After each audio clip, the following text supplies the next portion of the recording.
Tastemakers was funded in part by... What does a craftsperson look like? Is it this? Or this? Or is it this? Is it possible a craftsperson might also look like this? Edward Jones salutes the makers who share their expertise and take pride in their craft.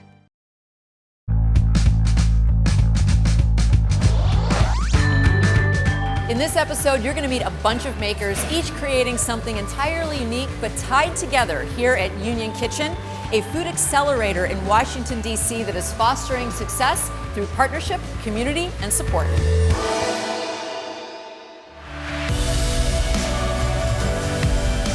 I'm Kat Neville, and for the past 2 decades, I've been telling the story of local food. In that time, American food culture has exploded in tiny towns and big cities from coast to coast. In Tastemakers, I explore the maker movement and take you along for the journey to meet the makers who define the flavor of American cuisine.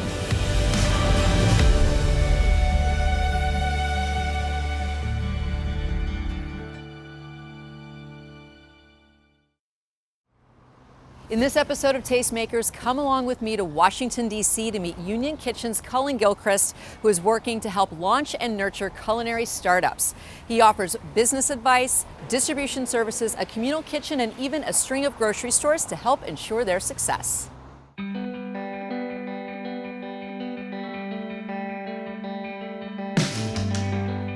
I played sports in high school, loved sports, played football in college, and loved the idea of being involved in something that was so tangible, it was real, you could touch. And so when I was trying to get a job out of school, I looked at the finance industry, I worked in some stuff there, did some other random things, and just food was drawing me.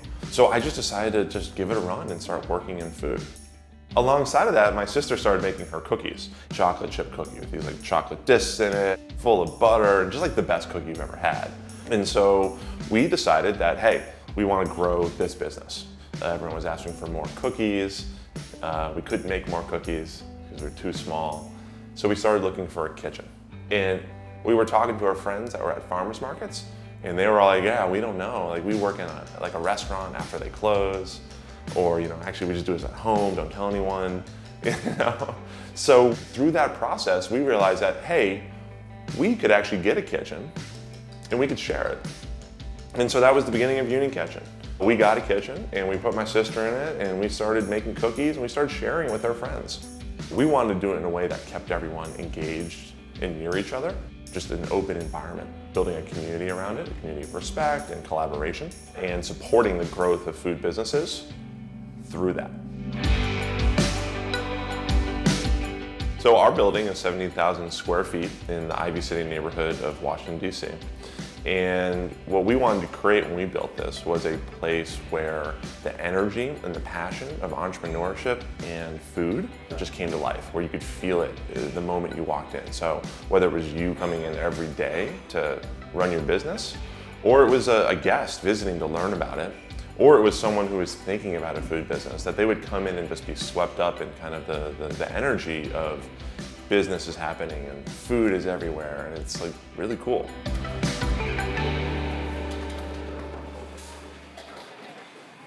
Cullen saw a need to help small batch businesses not only launch, but also survive. Just because you have a great recipe or an idea for a product doesn't mean that you actually know how to run a business. So he makes commercial kitchen space available along with a host of business support. We started to realize that this is cool, these people are doing this, but they're going to fail. And they're going to fail because we can see it. We can see they're running out of money. We can see they're running out of energy. The passion gets you this far, but not over the hill. And so what we've done was just start solving problems that are the reasons people fail, the reasons people close their business. So we have the kitchen, right? And we have our distribution, we have our stores. Those are tools that we're using to build businesses that are going to accelerate and be successful. So Union Kitchen is a food business accelerator. We're bringing companies in, aligning with them long-term, and we become their partner. And so what that means is, well, yeah, people can come and use our kitchen and they can learn to manufacture, They can use our warehouse and our trucks to deliver food all over, and our stores to show off who they are and compete against the national brands. But we also get to work on design. We get to work on strategy. We get to work on your mission. You know, like, why are you doing this? And those are conversations that we think actually are going to get these companies beyond just surviving to finding success.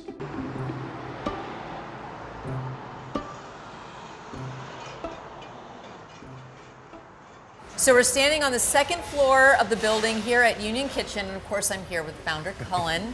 And there's obviously kind of a, you know, an area for people to have lunch, kind of like lockers where people can like store their stuff. And you've made it so that people can kind of just decide on their own to come and go as it feels comfortable to them. We want to make sure people can be here 24/7, short of sleeping here. That's what cars are for, right? We want them to have no disincentive to work more, because that's many times the difference between a good and a not good business, or success and not success is, you know, putting the time in. Absolutely. And so our whole setup is about making it as easy as possible for them to run as good of a business as possible and lower their barrier to entry for money and capital the whole time through. Awesome. So you're gonna show me around? Yeah. So right now we're standing in our main production area, and this is our shared space. This is where people get started. And then we have different spaces throughout our kitchen for people to grow into that kind of fit where they're at better. So when people come on board with you, Yeah. they're not just getting a kitchen space though. They're getting a relationship with you and with your team that helps them not only, you know, learn how to cook their product, but it's also about branding and business models and learning about accounting and all the things that actually are the backbone of a good business, not just being a good cook with a great recipe. Yeah, and there's a million things that you don't know about that are hard. Yeah. And so we're going to help figure out all those things from that perspective, and that's really where our accelerator comes to play, where we're delivering a network and experience and expertise. And then the kitchen is where all those things become real. Yeah. They get to come and they make it, and then we get to eat it, and we say, hey, great idea, it doesn't taste good. Let's try again. So, I mean, I know that this kind of like came out of your own need for a kitchen space because of your sister's fabulous cookies. But beyond that, I mean, what do you get out of this? What does Washington, D.C. get out of what you've created? Small businesses, and food business in particular, they're the builders of our community. I mean, when you walk down a street and a place that you like, it's the small businesses that set that culture, they set that community. So we've worked with 500 companies in the 7 years we've been open, and they're creating jobs, they're creating storefronts, they're creating products, they're creating revenue and money and wealth, all in ways that are making a vibrant city, that are making a diverse city, and frankly, like an interesting place to be. And so that's fun and exciting for me, and that's what we want to be able to create. Yeah. So we're going to be able to meet some of your makers today, right? And eat some food. Ooh, Hope that's you're my hungry. favorite part.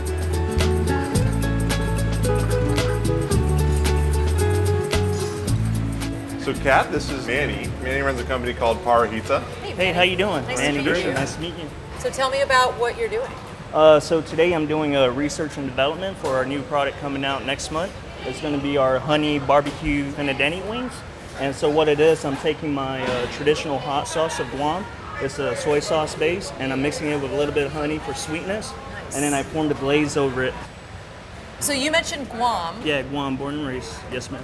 And so are these flavors pretty authentic to Guam? Yeah, or is it absolutely. your own spin on it? Kind of tell me about that. So the soy sauce, the finadeni, is the traditional sauce of Guam. I add honey to make it more my flavor and to kind of bridge the gap between Guam and mainlanders here in the stateside. So it kind of makes it more familiar while still being unique. Can we taste this? Absolutely. So that's something we talk a lot about with Manny and with everyone. It's like, hey, like you have this thing you care about, and it's Guam. The customers don't. How do you connect the two and still make it authentic to your story? Absolutely. And so for him, it's figuring out, well, what's delicious? Because everyone connects with delicious. Yes, they do. And then you can tell your story through that. Yeah, absolutely. So we get to eat it. All right. Oh my God. We have a wing eating contest right now. Yeah, that's delicious. Yeah, thank you. All right, well, let's keep going. So this is one of our rooms for our businesses that are growing and scaling and doing some cool stuff. These guys just got some enormous things coming down the road. They needed space. I mean, we just sat down and we were like, you guys need a lot of space and you need it now. And you're making ice cream. Let's find out the best place. And this room was it. And the name of your company is Milk Cult. Yes, that's correct. I love it. Thanks. We were one of the first companies to move in with Union Kitchen 6 years ago. Oh, wow. So, and now you're about to go national. Yeah. And so is it the ice cream sandwiches that Yes, are going the national? ice cream sandwiches. So tell me about them. We make everything from scratch. We have an avocado ice cream sandwich. Oh, cool. So it's a vegan avocado ice cream with a chocolate wafer cookie. Nice. The main one that we sell is just a regular vanilla ice cream on a chocolate chip cookie. Awesome. Can we try that ice cream sandwich? Yeah, that's of course. Over there? Okay. Yeah, all right. Should we dig in? Yeah, let's go. Yeah, you nailed it. That's This very is good. good. Thanks. Sweet success. This is Dave of Lord of the Pies. Hi, Dave. Great name. I guess you are Lord of the Pies. Look at all these pies. I love pie.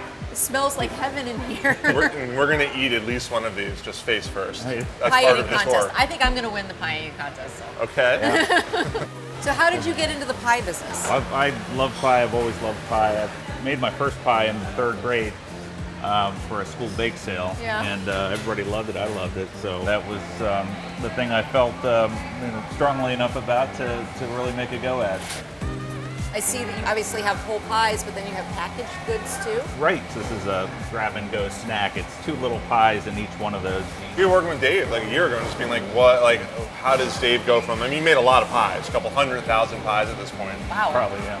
But, you know, it's a seasonal business, and how do you turn it into millions of pies? And Right. so I'm thinking about, when do people eat? How do you get pies into like the snacking category? Right. And so Dave figured out making these awesome little cheesecakes and key lime pies. It's been going really well, and it's been fun working with the Union Kitchen team. Awesome.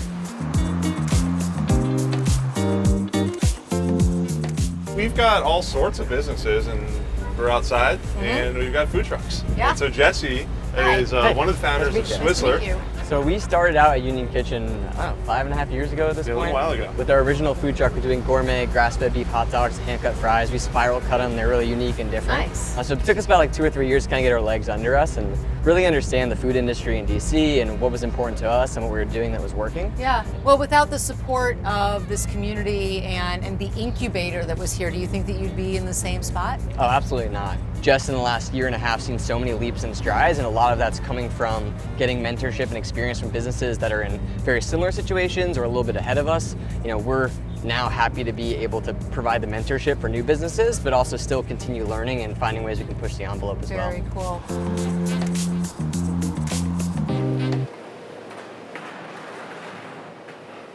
One of the things that makes the Union Kitchen ecosystem so unique is that it offers distribution to the makers who are part of its program.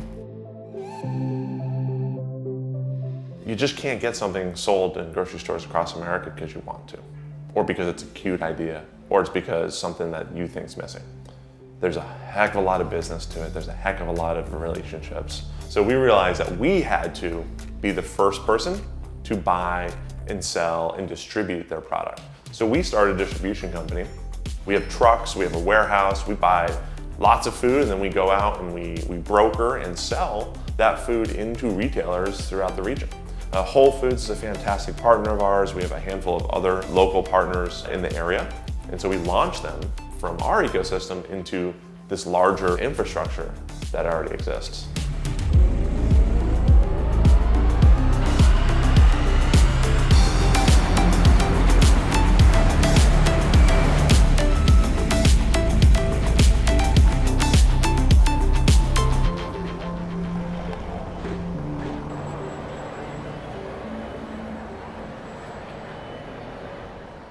A trio of stores rounds out the Union Kitchen platform, allowing these small, locally made products to take shelf space next to the big national brands. For many of our members, this is the first shelf that they're on. This is where they get the feedback from the customers and actually get to have those interactions where they learn how people are using their product, what people like about their product, what they want more of, what they want less of, and they can really iterate and fine-tune what they're making so that they can make things that people want. We ask customers questions all the time. Why are you buying this water versus that water? What is it you look for in ice cream? So that we can pass along those lessons we're hearing from our customers to our members. And that's really the value of what we're doing here. Vegan pork rinds sound like a joke, right? Well, that's exactly how Snacklands got started, and now these crispy chips are available on shelves across the country, from Walmart to Whole Foods.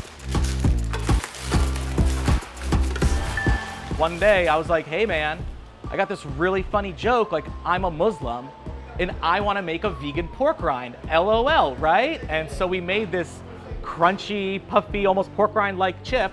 And then as we got bigger, we realized, oh my gosh, this has feet, this has legs, we got to get somewhere legit. And that's when Union Kitchen, came on, and they not only gave us a space to work out of, but they also helped us with guidance, building all the infrastructure that you need to start a company. It's not just cooking, oddly enough.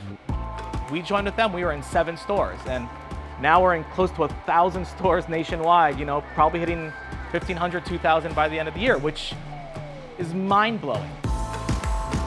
I still, to this day, I walk into a store, I walk into a new state, I walk into a new region, and if I see Snacklands, I'm getting down low, I'm getting my cutest sorority girl pose, and I'm taking my selfie,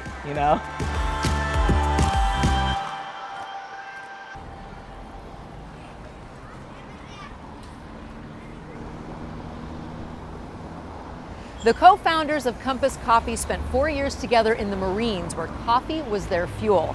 Today, they run a chain of 10 cafes, and it's growing thanks in part to the folks over at Union Kitchen.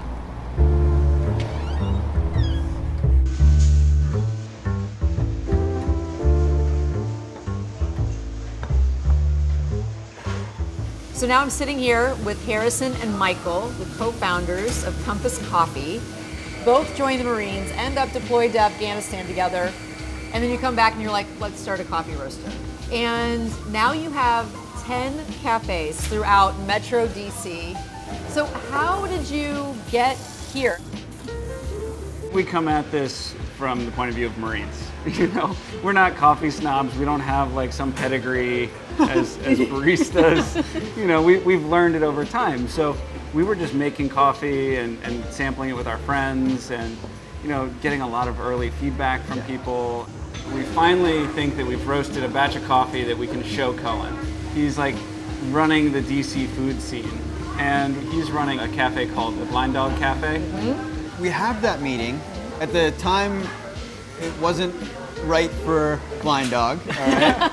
He turns us down. But we become friends, and we hear about Union Kitchen, and we're building out our first cafe. And Cullen is starting to explain that there's products that they are making that they could sell to us when we open. That's really the beginning of our relationship with Union Kitchen, is we're buying fresh baked goods from Union Kitchen, we're buying snacks, and we'd rather support local businesses with people that we know. I think about 6 bags of Snacklands were purchased just over my shoulder within like 15 minutes. So having that, supports your fellow Union Kitchen, member. I think that it's just really exciting to see that through the support of all these other entrepreneurs, you guys are creating just a really vibrant food scene in DC.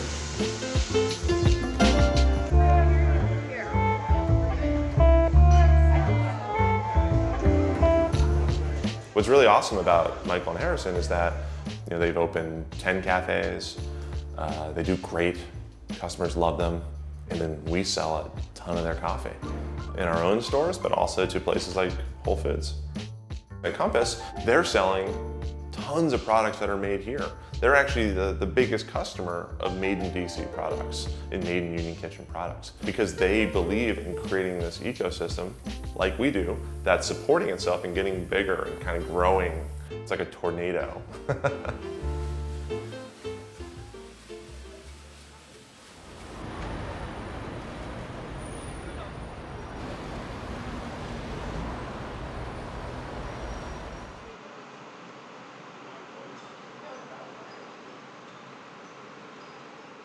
It was about 2 years ago that Margarita Womack began making her empanadas at Union Kitchen, and just 10 days ago, she moved into this brand new 3,000 square foot facility. Empanadas was something that I had done as a kid in my father's kitchen. And we took some of the basic recipes from Colombia and Argentina, Chile, developed for the American palate. When I first started this, I thought I can go and lease a space and have my kitchen there. And I looked online, found Union Kitchen, and met up with them, and the rest is history. Having the accelerator program, the certified kitchen, the distribution, the grocery store. It means you have all the pieces to go from developing your idea to actually trying it on shelves with the least amount of risk and least amount of investment. It's the way to do it. So now Margarita and I are in her brand new kitchen, and you're gonna show me how to make your spinach and mushroom empanadas. So spinach, mushroom empanadas, very basic set of ingredients. Flour, water, a bit of oil. Your spinach, roasted mushrooms, sauteed onions, and mozzarella cheese. Ta-da! And there's your empanada. Nice. When did this begin? 2 years ago. So we started in 2017. At the beginning, we would make a couple dozen a week. And in May, you produced 30,000 empanadas. Yes. What I love is that you've taken your culinary history, your background, things that you ate growing up as a child, and you've used that as inspiration to kind of start your very own, culinary business here in the States, and you just moved into this massive space. Yes, and it's something extremely rewarding to just watch your company grow. It's something you're making, and nothing like watching people trying the empanadas. It's like they like my empanadas, they like what I'm doing, and this is real, and it's something tangible. It's wonderful, and it's something that allows me also to relate to people through food.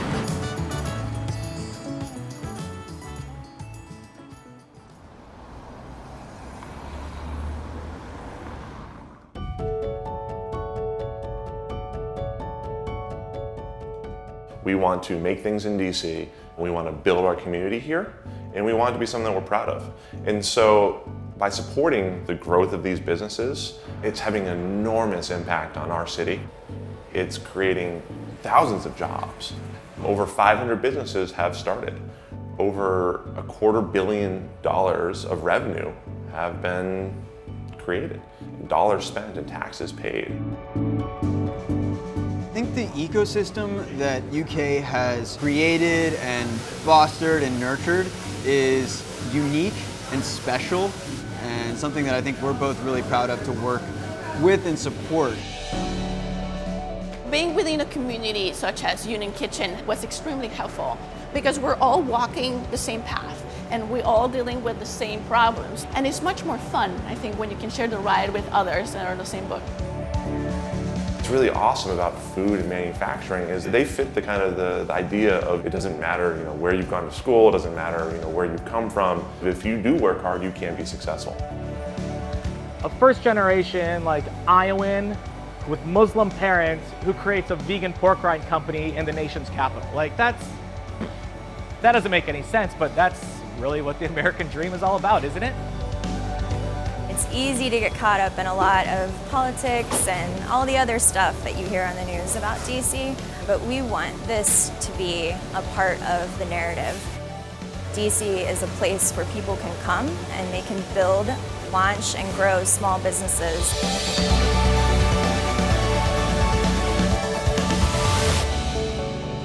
The thing that we want to do is make it where you don't need millions of dollars. In fact, you need like $5,000 to build something and grow it. And that creates opportunity, it lowers barriers to entry. And that's why we have such an interesting mix of people with such interesting backstories from such diverse places. Because they don't have to come with $1 million. When you start putting those rules in place that you have to show up with $5 million, you're gonna get a monoculture of people and outcomes. You're going to get the same junk sold because it's being made by the same people. So how do you change that? Well, you have to let other people in. And we realized the way in was lowering the need for capital, which increased access. And good things happen. To learn more about Union Kitchen and all of the makers we featured in this episode, just head to wearetastemakers.com. Thank you for joining me here in Washington, D.C., and I'll see you next time.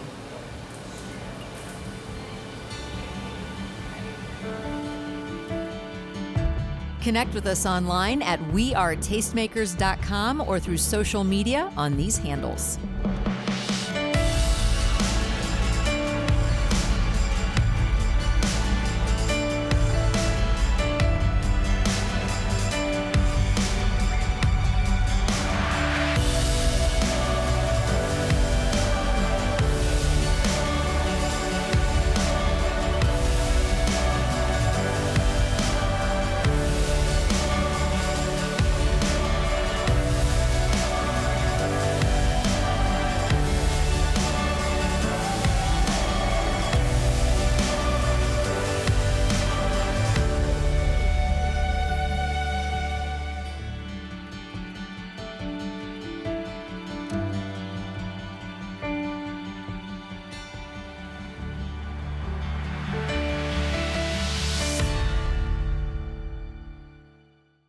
tasteMAKERS was funded in part by... What does a craftsperson look like? Is it this? Or this? Or is it this? Is it possible a craftsperson might also look like this? Edward Jones salutes the makers who share their expertise and take pride in their craft.